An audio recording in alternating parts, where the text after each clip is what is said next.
Welcome to the Process Breakdown Podcast, where we talk about streamlining and scaling operations of your company, getting rid of bottlenecks, and giving your employees all the information they need to be successful at their jobs. Now, let's get started with the show.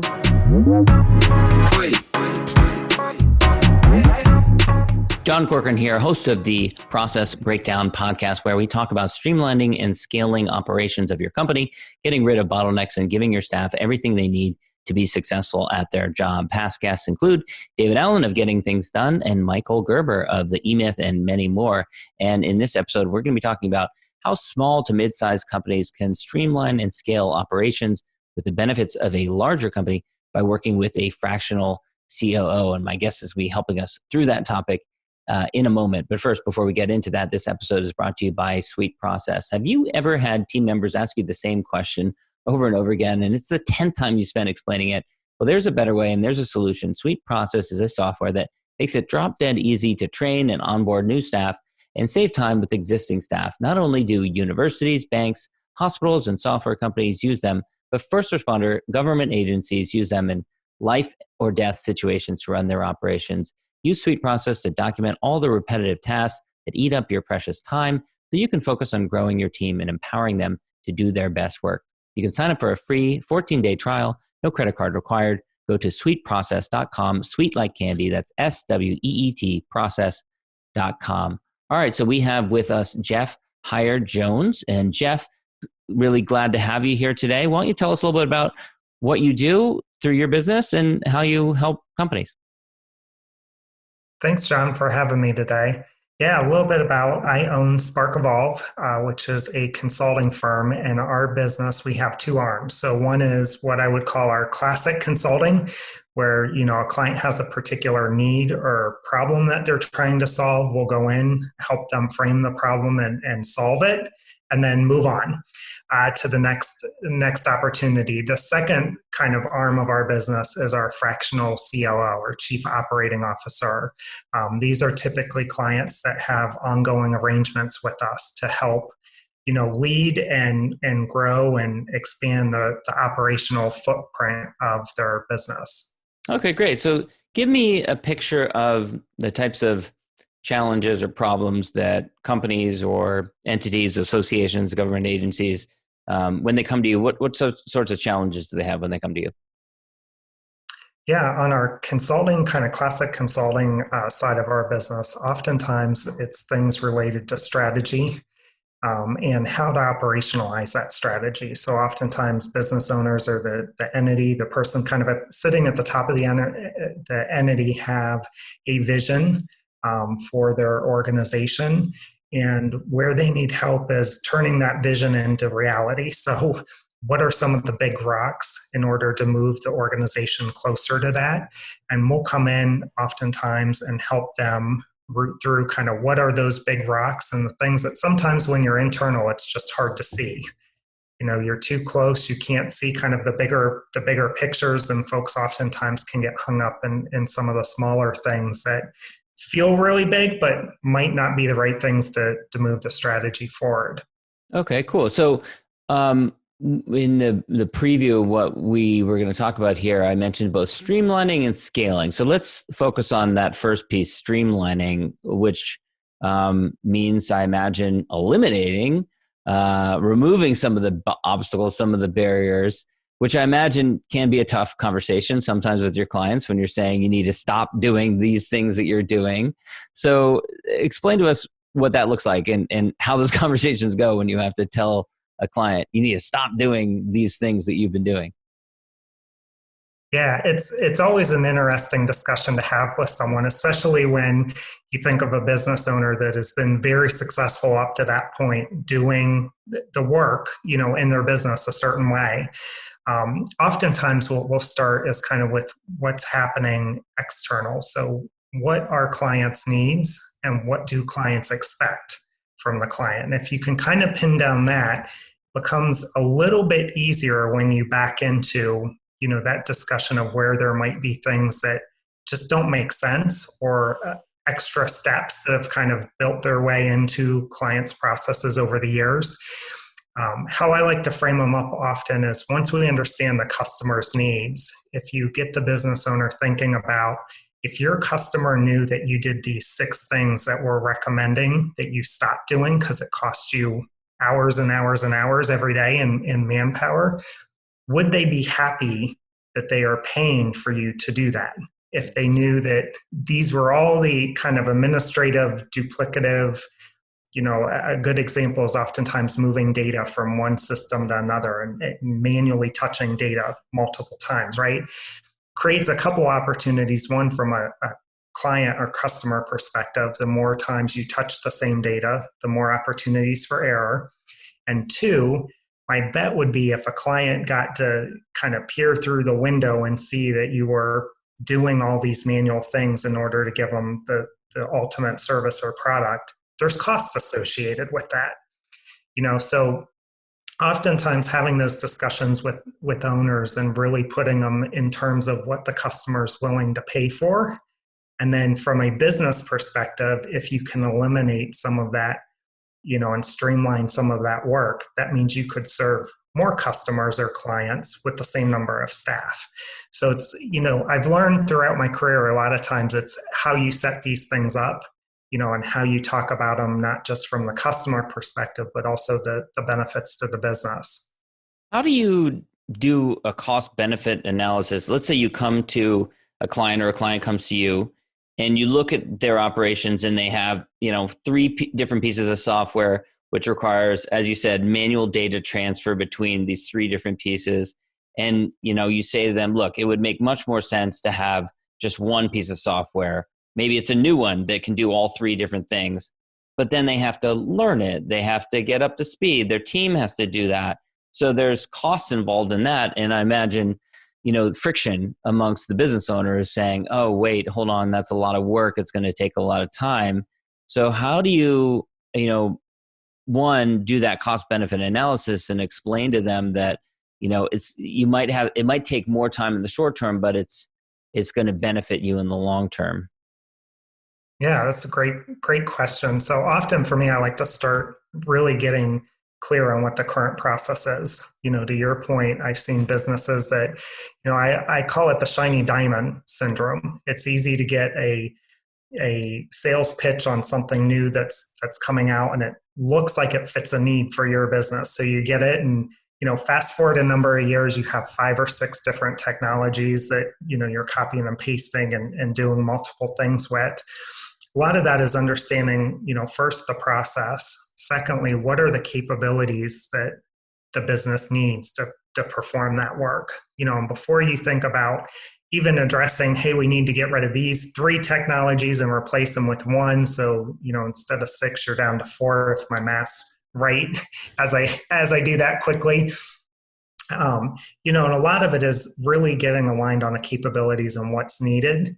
And then how do you streamline kind of the process? There's a number of things you can do with process. And I'm a big believer that, you start with the process and then you find technology that'll further enable your process beyond what you could do just by eliminating. In any business process, there's things that don't add value to the customer, but might need to be done, whether that's due to regulations, compliance, a lot of times regulatory are the best examples of things in that bucket.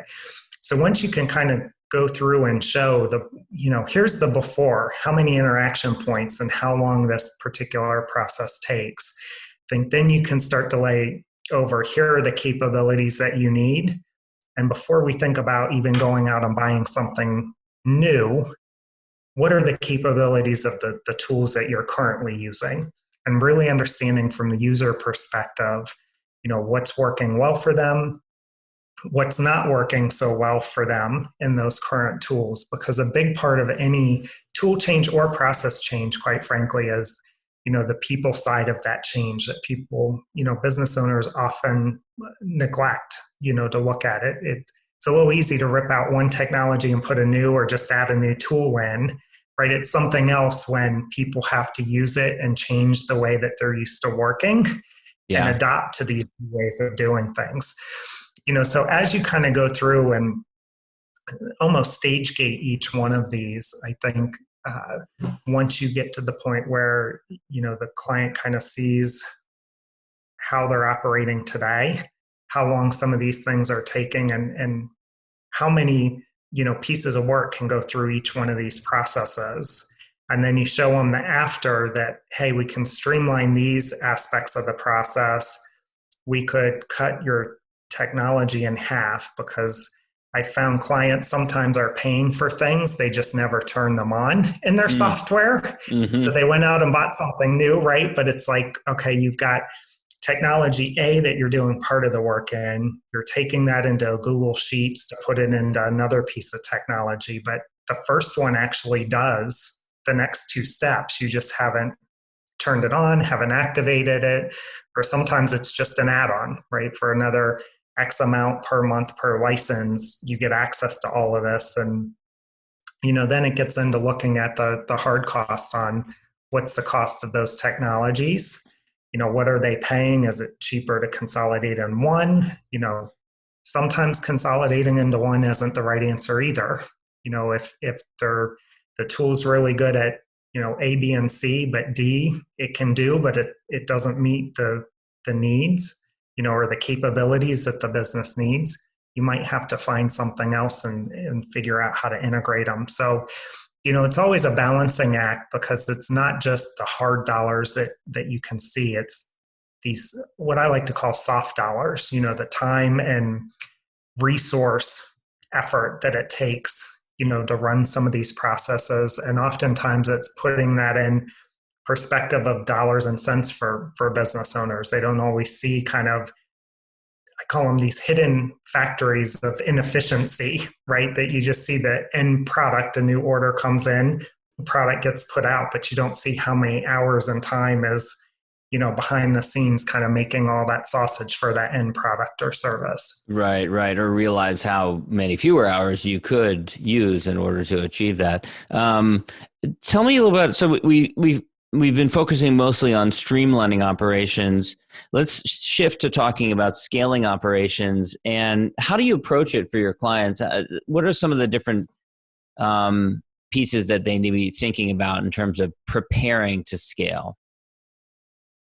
A lot of the scaling comes down to, a matter of, do you have standard processes in place? So when you think about being a small, business that maybe it's one or two people and will work really well together, are really tightly tied, right? Where if you and I are working together in a business, you know what I'm working on, I know what you're working on, and we've got kind of this just natural gel, right, going in these rhythms that we work.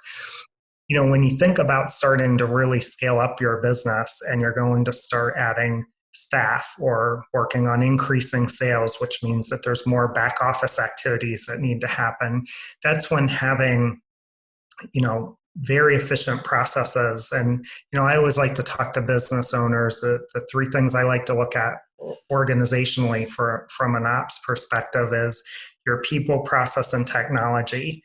And those three things need to be operating like a well-oiled machine together and not against one another. So, when I talk about not against one another, if we don't have good standard processes and KPIs in place on what expectations we have and how much work we should be doing and, what the quality level along the way, sometimes the people stuff can start to fall off. If you don't have good expectations for people, what you expect them to do and how you expect them to kind of do the work and what the SLA, the service level agreements are, that could be a breakdown. If you don't have good process discipline and, if it's you, me, and 6 other people now surfing clients, and let's say it's putting in doing business development as an example, and how we use our CRM, what type of data we're putting into our CRM. If there's 6 different people doing it wildly 6 different ways, you can imagine the data challenges you could have if you want to do a newsletter to prospects versus clients, if people aren't selecting the right things. And then around the technology component, it's what additional things really need to be there to enable the process. so that you can have your team focused on the most important things and tasks for your business. And oftentimes I see where there's just neglected talent in organizations. You've got people that are manually moving data, or things aren't super streamlined. So you've got people, instead of making sales or servicing customers, they're doing a lot of data entry, copy and paste type activities. And that's all needs to be done, but there's better ways to do that. And if those three things aren't working together, in concert with one another, it can cause a lot of inefficiencies and challenges with service delivery. Right. And when you lay it out that way, it makes you realize why it's so challenging for so many business owners, because, a lot of business owners go into business ownership, entrepreneurship, because they're good at maybe one of those pieces.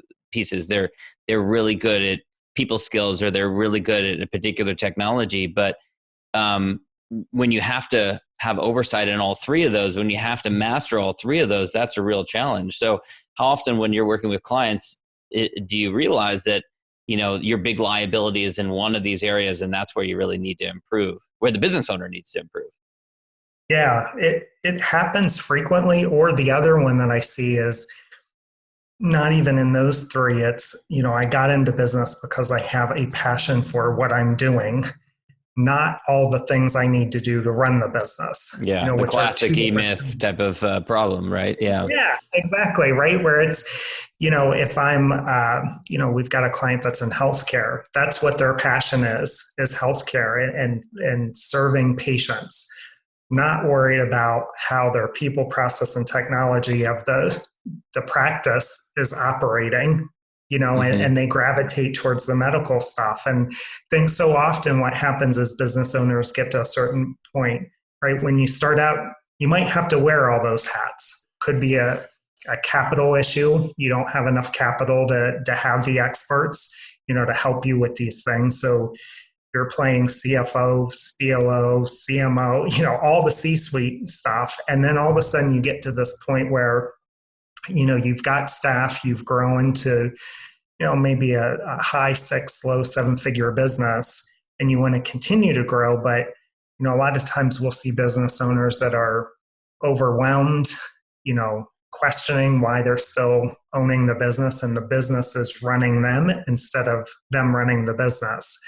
And that's oftentimes when we have clients that come to us with this fractional COO that, look, I'm not good at some of this operational stuff. I know we could get more efficiently, but I have no idea how to do it. I don't like any of it. And it's taking up a significant amount of my time. And I want to get back to why I was passionate in starting this business in the first place. And usually those are, right clients. I can see the excitement in your face. The exact polar opposite of why the business owner came to you, because it's sucking their energy, it's giving you energy. So talk a little bit for me and for any of the listeners, what that's like to work with a fractional COO. What's that arrangement like? How frequently do you meet with them? What do you do? How do you help the team or the business owner? Yeah. So great question. And, I pride myself on with SparkEvolve's, our agreements are as unique as our clients. It's hard to give a one size fits all. If I think about a company that, maybe doesn't have a good leadership structure in place where the owner is playing all of these roles, it might look different than someone that already has a CFO and some components, and maybe the owner is playing the visionary and kind of the integrator. But typically, we'll do at a minimum a half day a month with a client. So, there's always exceptions. And even just that, I can imagine some of your business owners are like, a half day, I can't imagine. I've got all these different balls in the air, things I need to do. So probably even just getting them to agree to that is a challenge. Yeah, it is. So oftentimes we'll start with an assessment, because what we find is business owners are, they're so close to it and dealing with the day-to-day fires that we'll go in and do kind of an assessment on the business as a whole and where people, process, and technology are. kind of at. And then from there, we'll take that data and insights that we see from meeting with the team, getting an understanding of their technology, seeing kind of high level how work flows through the organization. We'll come up with a roadmap, which is really, based on where the owner wants to take the business, the things that we've seen, what types of things do we need to focus on, and what's the top thing we should be working on operationally. Because as you can imagine, there's, can be thousands of things you could be focused on, but trying to get some of that roadmap down. And then what we do is we use that, and preferably pre-COVID, we would be on site. So if we were, on site for a half day, it wasn't that we're with the business owner for a half day or a whole day, or, some of our arrangements are even a half day every week. We'll be there almost like an employee, but we're not an employee. We'll work with the owner and others on the team, on the operational things that we've put together on the roadmap together, on things that we need to be focused on.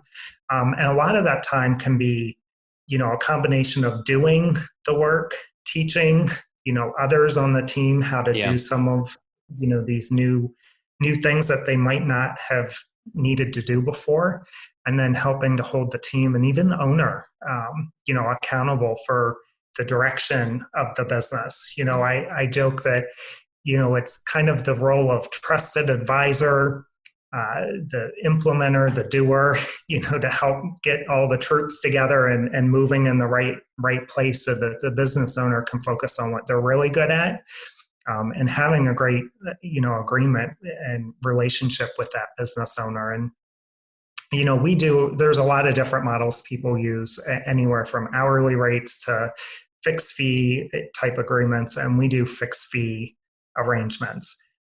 I find that it's just better for the business owner for a couple reasons. One, there's consistency in the expense on what they're going to pay for.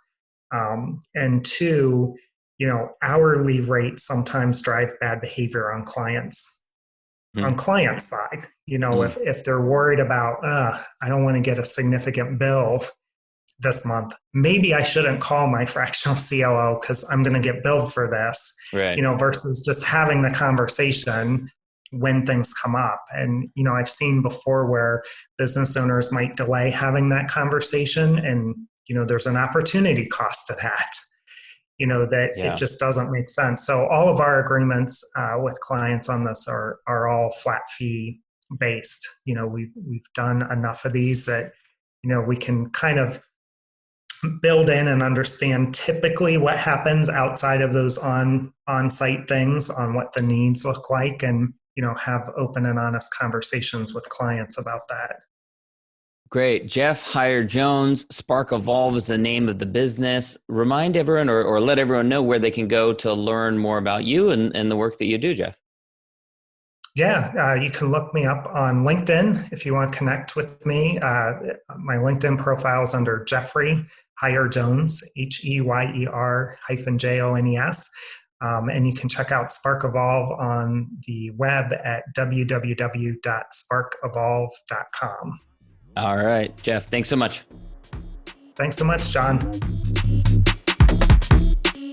Thanks for listening to the Process Breakdown Podcast. Before you go, quick question. Do you want a tool that makes it easy to document processes, procedures, and/or policies for your company so that your employees have all the information they need to be successful at their job? If yes, sign up for a free 14-day trial of SweetProcess. No credit card is required to sign up. Go to sweetprocess.com, sweet like candy, and process like process.com. Go now to sweetprocess.com and sign up for your risk-free 14-day trial. Hi, this is Owen, the CEO and co-founder here at SweetProcess. If you've enjoyed listening to this podcast interview, actually, you know what I want you to do? Go ahead and leave us a 5-star review on iTunes. That way we get more people aware of the good stuff that you get here on this podcast. Again, go on to iTunes and leave us a 5-star review. Looking forward to reading your review. Have a good day.